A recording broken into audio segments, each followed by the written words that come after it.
Are we living or just running? Have you ever reached the end of a long day and wondered, what did I even live today? You were busy, maybe even productive. You replied to emails, scrolled through news, met deadlines, handled messages, crossed tasks off your list. But deep down, did you feel alive? Modern life moves fast, faster than our thoughts can settle, faster than our hearts can catch up.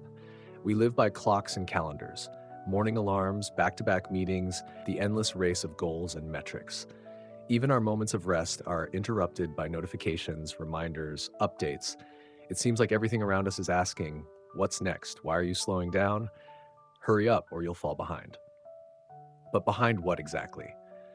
Somewhere along the way, speed became status. Hustle became identity. We started to equate doing more with being more. But here's the question the Stoics would want us to ask.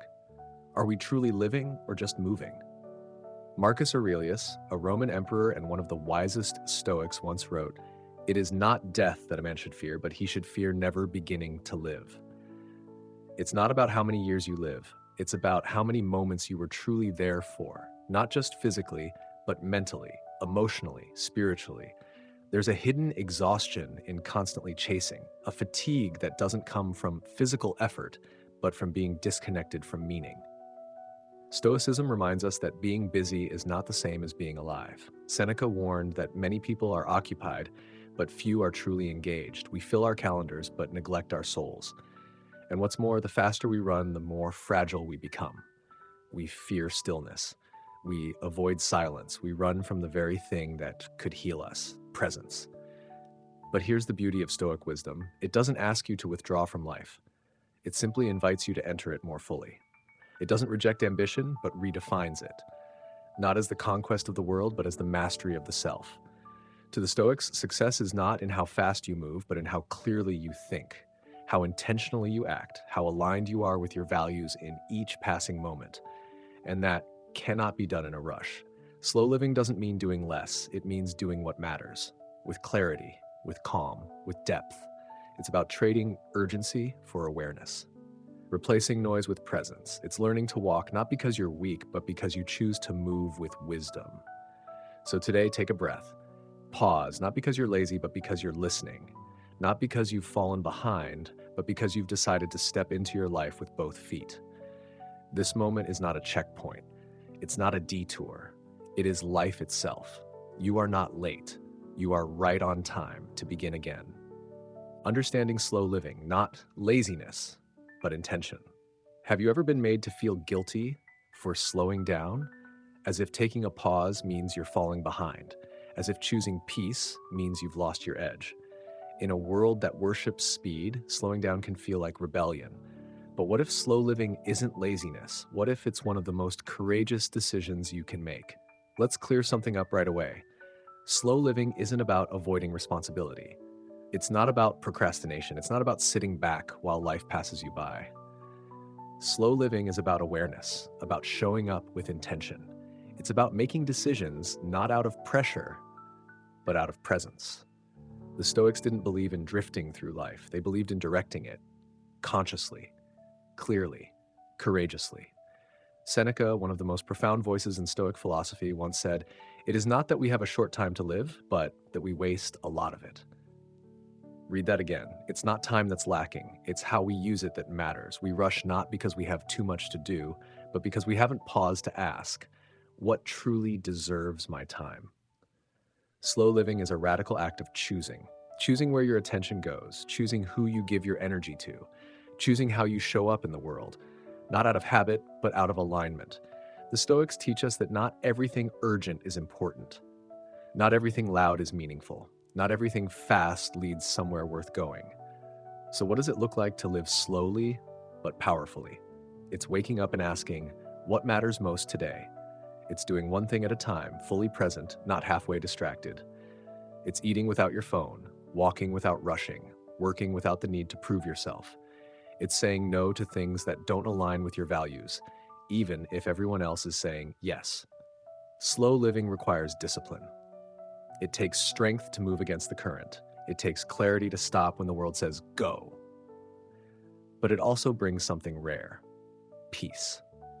When you live with intention, you stop measuring life in hours and output and start measuring it in meaning. The Stoics remind us that the good life is not about how much you do, it's about how well you do what truly matters.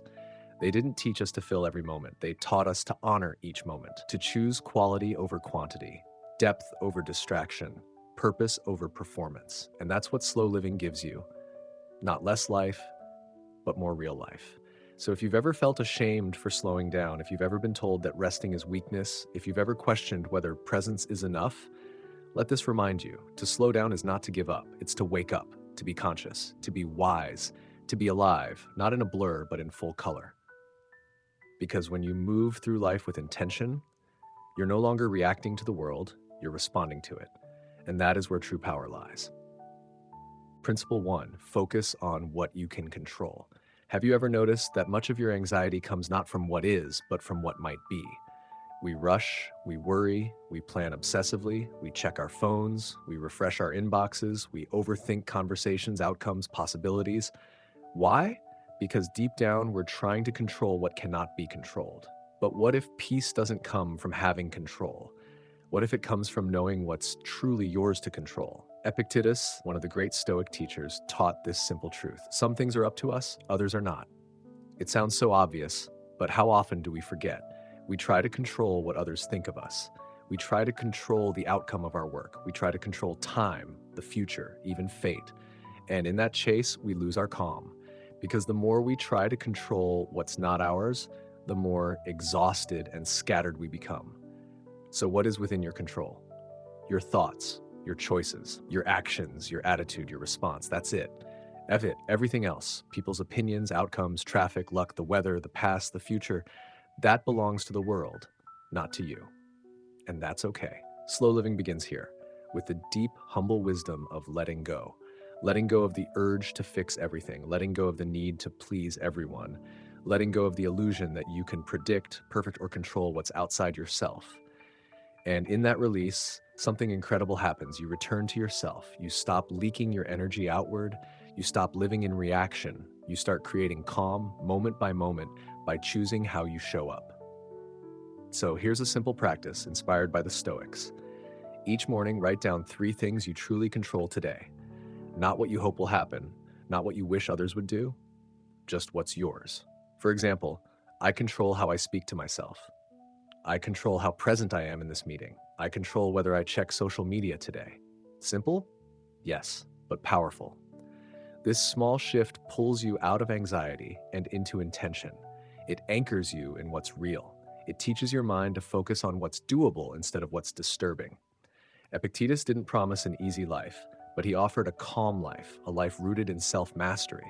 Because when you live from the inside out, you stop being a puppet to the world's chaos. You become the author of your own energy. So next time you feel overwhelmed, ask, what part of this is truly mine to carry? And gently let the rest go. You're not here to control the world. You're here to master yourself. And that mastery, that's where slow, powerful, meaningful living begins. Principle 2, live in the present. Have you ever caught yourself replaying the past or rehearsing the future? Maybe it's a conversation from last week or a worry about what might go wrong tomorrow. Our bodies are here, but our minds, often lost in places we can't touch. We live in a world that keeps us running, not just through our calendars, but through memories and what-ifs. Marcus Aurelius, the Roman emperor and Stoic philosopher, saw this clearly. He wrote, "Confine yourself to the present." Simple words, but they carry the weight of deep wisdom, because what is the only place you can actually live? Now, not in yesterday's regrets, not in tomorrow's fantasies, but in this sip of tea, this breath, this word, this very moment. And yet, how often do we miss it? How often do we speed through lunch, scroll through conversations, work through exhaustion, and reach the end of the day, not knowing where the hours went? This is why living slow isn't laziness, it's presence, it's rebellion against autopilot. It's the art of choosing to be here, fully, to feel your feet on the floor, to taste your food without rushing, to look someone in the eye when they speak, to return again and again to now. The Stoics weren't trying to run from the world. They were trying to meet it with clarity. Marcus wasn't sitting in a monastery. He led an empire. He faced war, loss, responsibility. And yet, in the middle of it all, he reminded himself not to forget the present, Because when you live in the moment, you stop borrowing stress from the future. You stop reliving pain from the past. You start engaging with the only thing you can shape: this one moment. And that's where true power lives. Here's a simple practice you can try. Pick one ordinary activity today, like making tea, walking, or writing an email, and do it as if it's the only thing in the world. Feel every movement. Notice the texture, the sound, the rhythm. Breathe with it. This is not about slowing down to a crawl. It's about slowing down your attention so that life doesn't rush past you without being lived. Because the truth is, we don't need more time. We need to be more present in the time we already have. So ask yourself gently, what am I missing by not being here?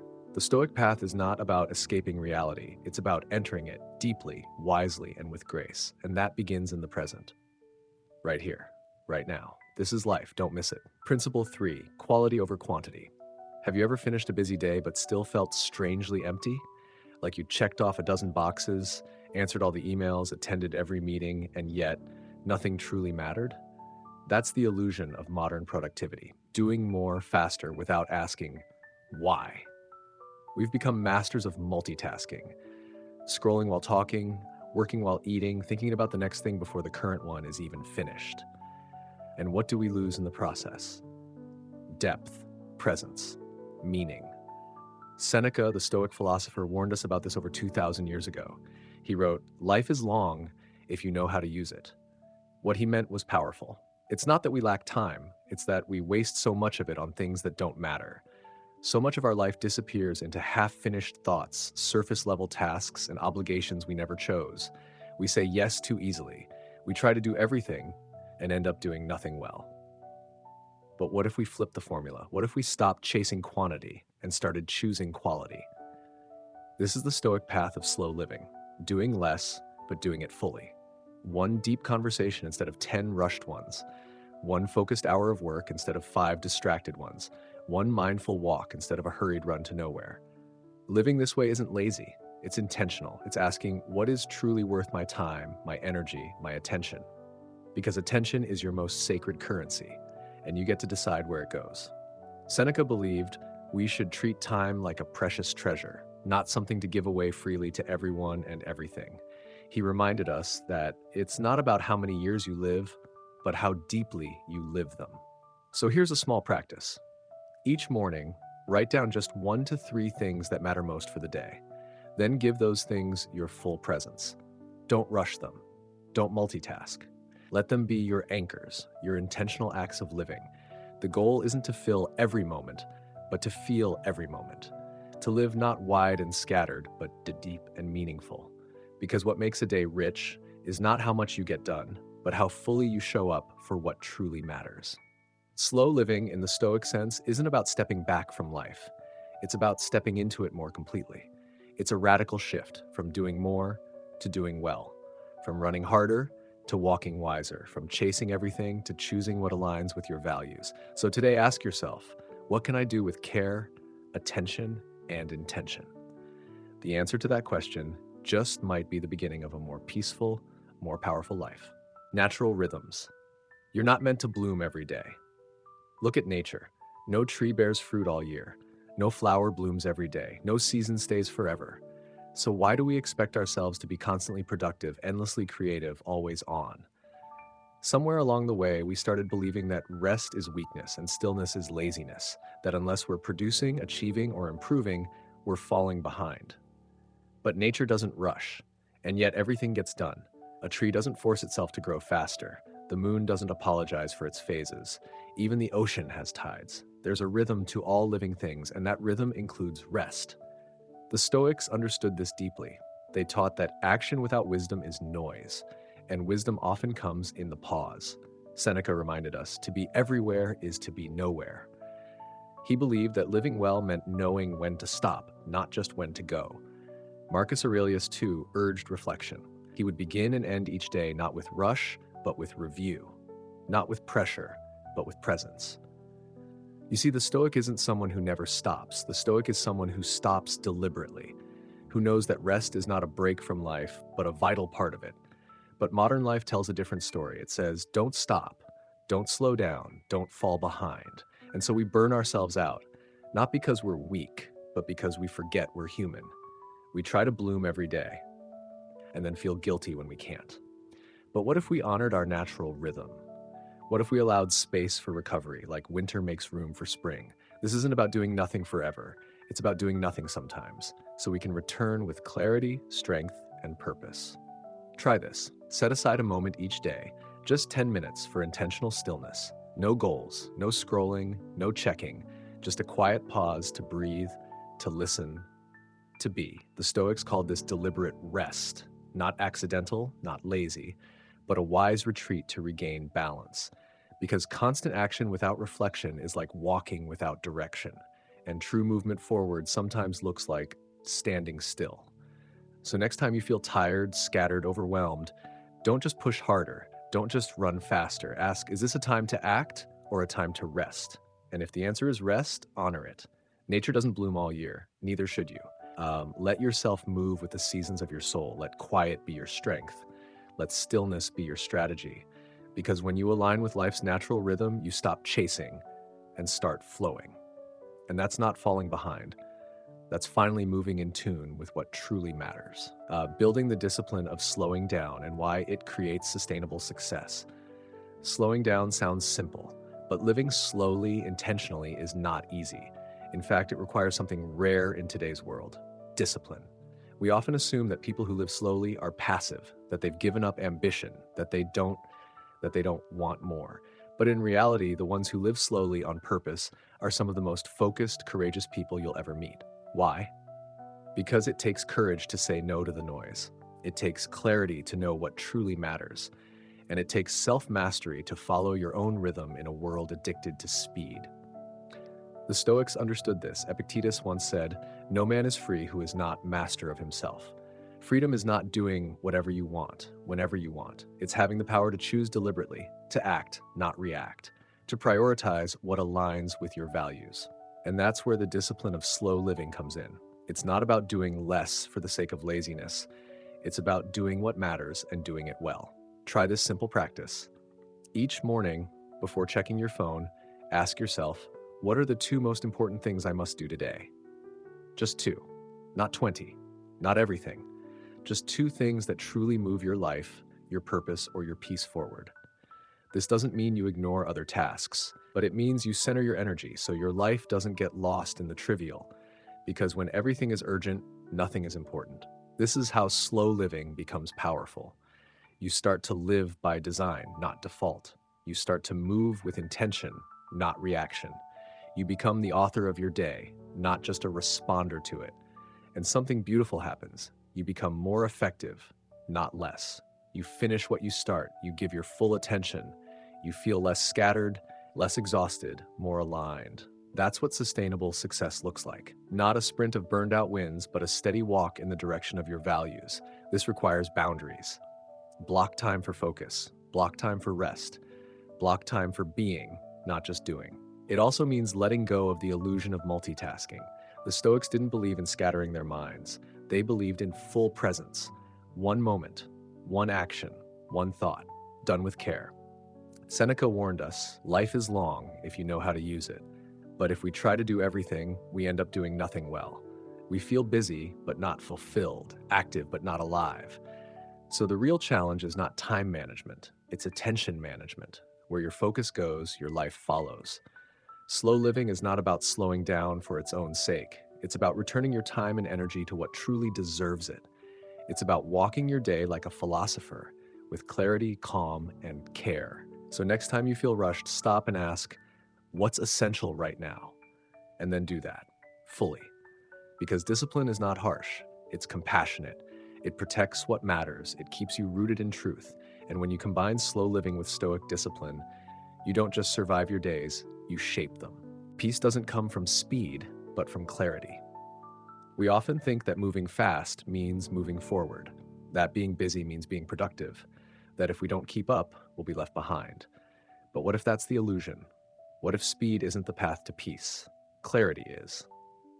As we've explored throughout this journey, slow living, guided by Stoic wisdom, is not about doing less. It's about doing what matters most.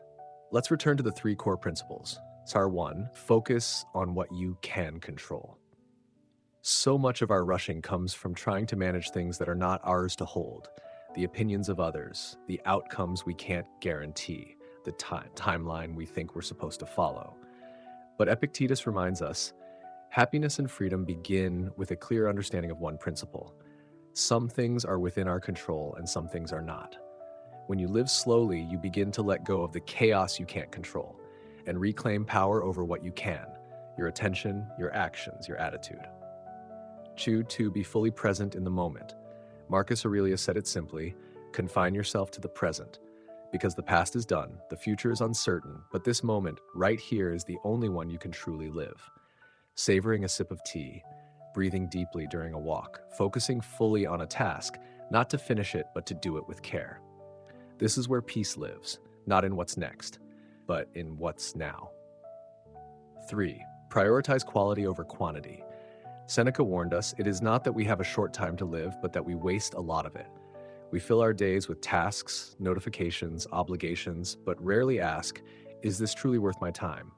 Slow living teaches us to choose fewer things and give them more of ourselves, to speak less but mean more, to act less often but with greater depth.